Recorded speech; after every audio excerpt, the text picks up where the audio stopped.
Well, I don't know how all of you felt, but that was kind of fun. Yeah, TLC in the end was pretty fun. What's going on YouTube? Your boy here, Apollo from Down Down Up Up.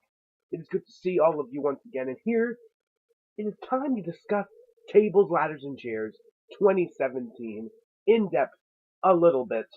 Um, after two good matches and a lot of other filler, but it was expected.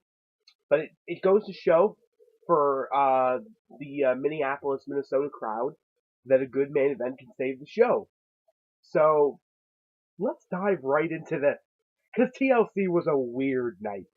And when I'm saying weird, it's not like this happens every pay per view.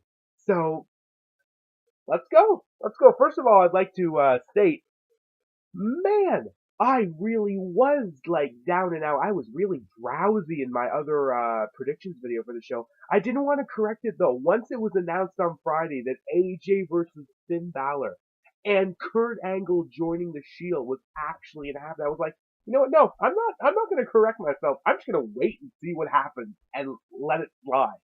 So, oh, it's just it's insane that it happened, in my opinion. But it happened, and it was fun. So I can't hate it right now. It definitely wasn't one of the worst Raw shows of the year. Like, I can't say that about TLC right now. So, no.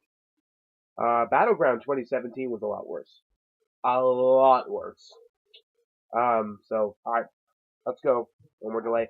On the kickoff, it was a good choice. Drew Gulak's PowerPoint presentation was postponed because of time.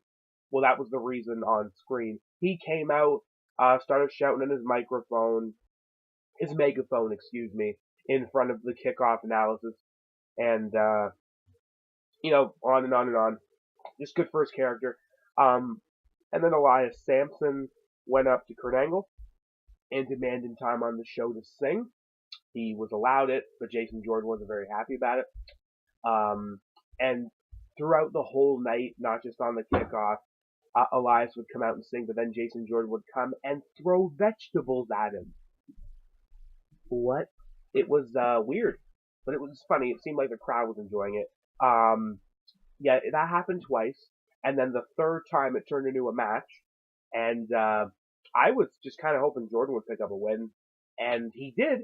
Although the pinfall looked very strange, Elias was going for a suplex on Jordan from the apron to the ring, but Jordan rolled him up in midair, and it looked like Jordan, like when going for a roll up, you have to let go so the referee doesn't count to three. And it looked like Jordan was letting go and getting off, but the referee counted three and Jason Jordan won. So that was interesting. But I was kind of happy.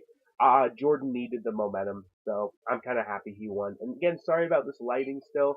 I'm hoping I can get this fixed, obviously, by Survivor Series, no NXT. That's going to be my next previews, by the way. It's going to be a while till I see you wonderful people watching me discuss WWE.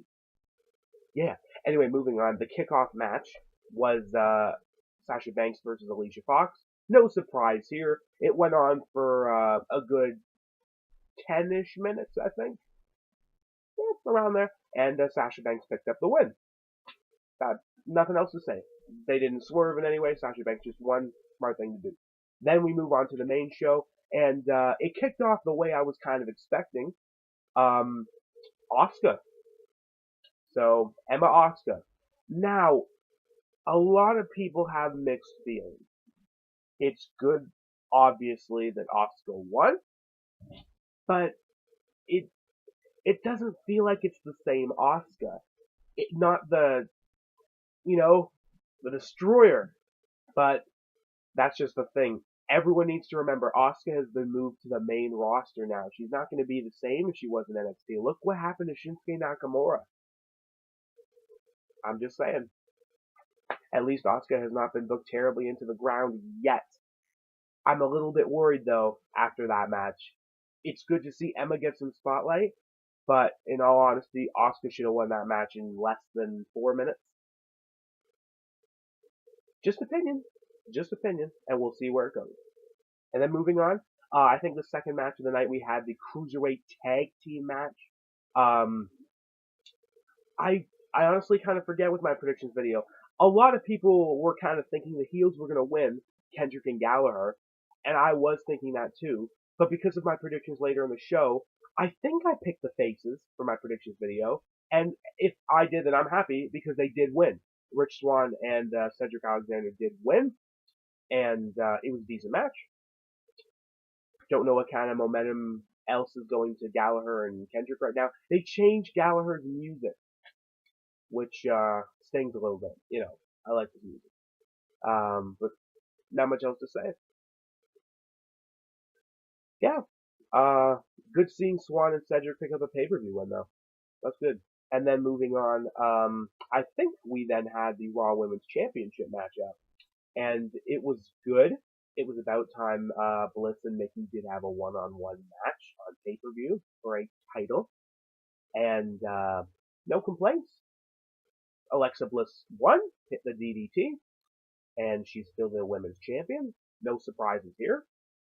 And then Nikki did an after match promo, kind of emotional. At first I thought she was going to announce she's just leaving again, and that was it. But it doesn't seem like it. But it's good. It's good. Trying to make the best of what many people have called the lackluster part of the show. I thought it was okay because we had a lot to look forward to later on. Afterward, I think then we got the Cruiserweight Championship match, and here's where I was kind of in a good mood after the results. Number one, I'm really surprised there was no interference. None. None at all. Daivari, Nice, Gulak, Dar, nowhere to be seen. Not even the face cruiserweights. It was straight up one-on-one. I'm not sure what Enzo did that made Kalisto bounce like that at the end. Like, did he use Nux or did he poke him in the eye? I missed that completely. But it was a decent back and forth until that, and then Enzo hit his finisher, boot in the mouth, and won. Enzo Amore is a two-time Cruiserweight champion. I saw that coming. I was ready for the swerve once Kalisto won the title, so I'm really not complaining. So, you know, Enzo's just not done with the Cruiserweight division in terms of being champion yet and letting his mouth go off. One really funny thing, though, is that Enzo, I guess he was losing his voice, but hey, you know what? Good for him doing all that with his sore voice, sore throat. Props to you, man. Not easy. But, you know, I'm being positive about it. Yes, I know Kalisto's reign was cut short. For me, I just felt like I saw this coming, like a mile away. I was ready for this, like after what they did with Akira in the summer. So, I can't complain right now. Not now. So, yeah. And then we moved on to Finn Balor versus AJ Styles. Oh, man. Oh, I just can't believe this happened. And the demon Finn Balor, and I like the demon design. Thankfully, it was not Pumpkin Spice Balor, like we saw on Monday. It was a good demon design. I liked it. AJ didn't look intimidated, and the match was good. A forearm early really surprised me by AJ, but Balor kicked out. The demon was then starting to get unleashed outside. We got a drop kick, and AJ just jumps into the barricade. Styles tried to go for the Styles Clash once, but could not do it. It looked like Balor was going for 1916, aka Bloody Sunday, his old finisher, didn't hit it. And then AJ tried to steal it, but then didn't hit it. And then we got a couple of great Pele kicks flying all over. Oh man, it was fun. It was fun. And the right call was made too in the end. Finn Balor picking up the win. Coup de grace does the job. It was a good one too. Like he stayed on AJ when he hit it for like another brief 2 seconds. It was like, ooh, that's gonna hurt. That's gonna hurt. But it was fun. They did a very good job. It was very entertaining. For their first match in WWE, I was not expecting this was going to be a finisher fest. I hope nobody else was. That's not how you can do it with these two. So, no. The calf crusher was put in though. That definitely made AJ look like a threat, and Finn selling the leg. I was worried thinking if Finn hit the coup de grace, what if he's going to start selling his leg? But that didn't happen. It was just another good spot. The match was good, and it was fun to watch. So, thank you, Finn Balor, and thank you, AJ Styles, because he had like a busy week.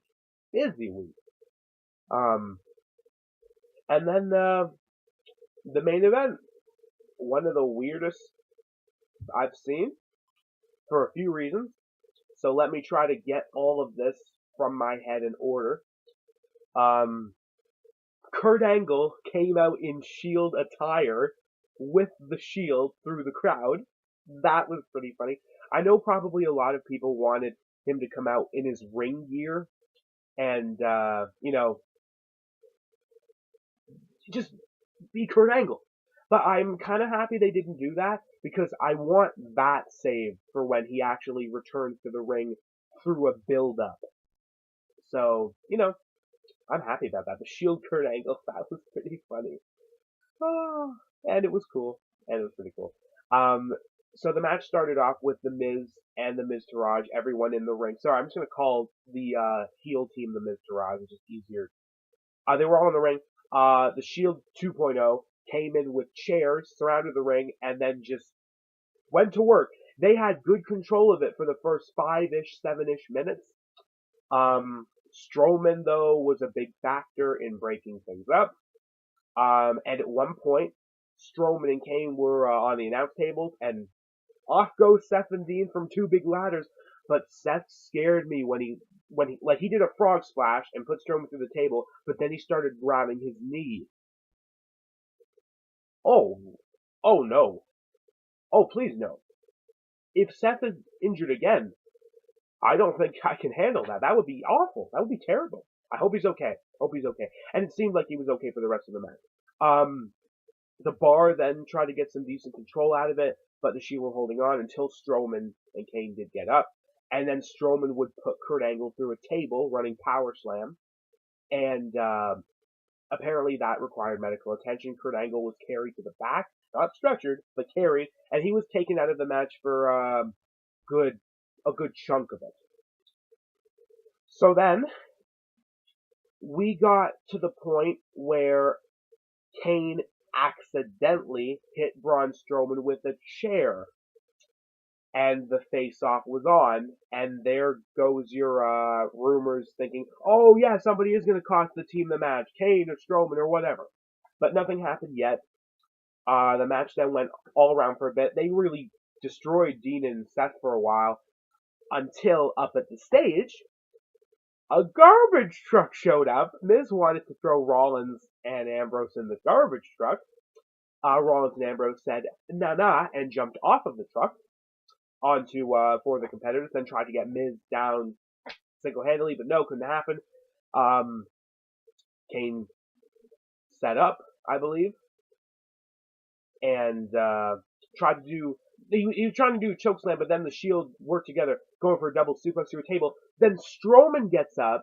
He gets the Shield off of Kane, but Kane just chokeslams Strowman through the stage.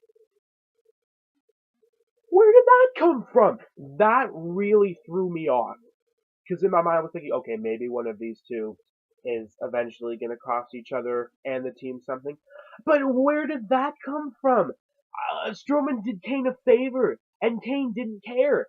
It was just very weird and unpredicted. Like, I didn't see that coming a mile away, not then and there. Sorry, I really do want to go into detail about this match. It was fun and really weird. So yeah, he chokeslams Strowman through part of the stage, right near the Raw announce table. Strowman is then getting up. Kane pulls the string of chairs, the decoration prop, onto Strowman. Remember what Cena did to Barrett in 2010? Kind of like that. And then Strowman still gets up. But before he does, Kane is still attacking the Shield. So everyone's thinking, oh, Kane's turning face or whatever. No, he wasn't. Strowman then proceeded to beat on all of his team members. So if they're turning Braun Strowman face, I think good things are ahead of us, guys, including Braun Strowman with a title, specifically Miz's title.